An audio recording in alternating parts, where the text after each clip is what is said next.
Аз съм Гери, оригинално съм от Пловдив, по принцип живея в Англия, ама сега съм на почивка в Мексико и реших да ви заснема видеото от тук, за да е малко по-различно и по-интересно.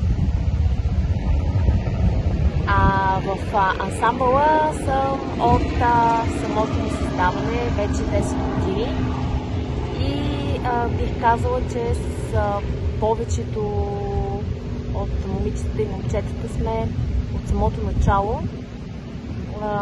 Другите също са от доста години. Имаме и нови елементи, които просто не издържат и остават при нас forever!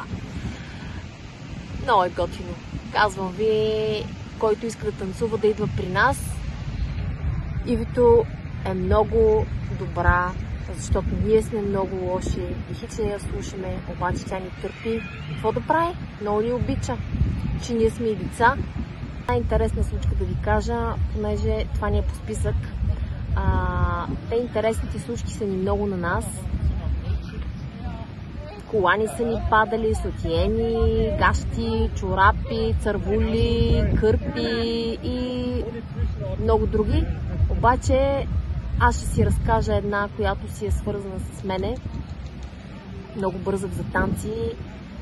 Преди няколко години беше и карах така малко по-бързичко.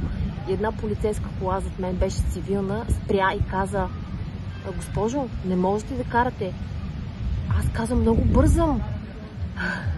И той ми каза: но няма как, гумата ви е спукана.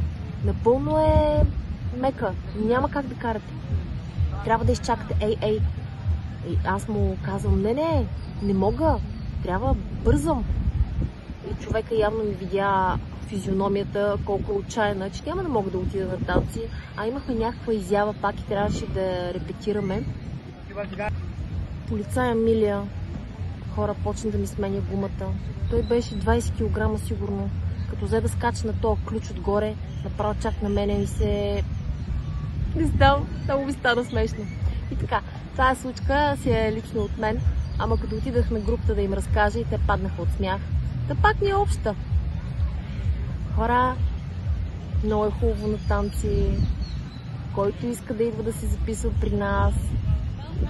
Весело е, интересно е, много готини хора, всички са уникални, всички супер готини, стари, нови, средни и така. Много ви целувам и ви благодаря ти за всичко, благодаря ти, че ни търпиш, особено някои остри характери.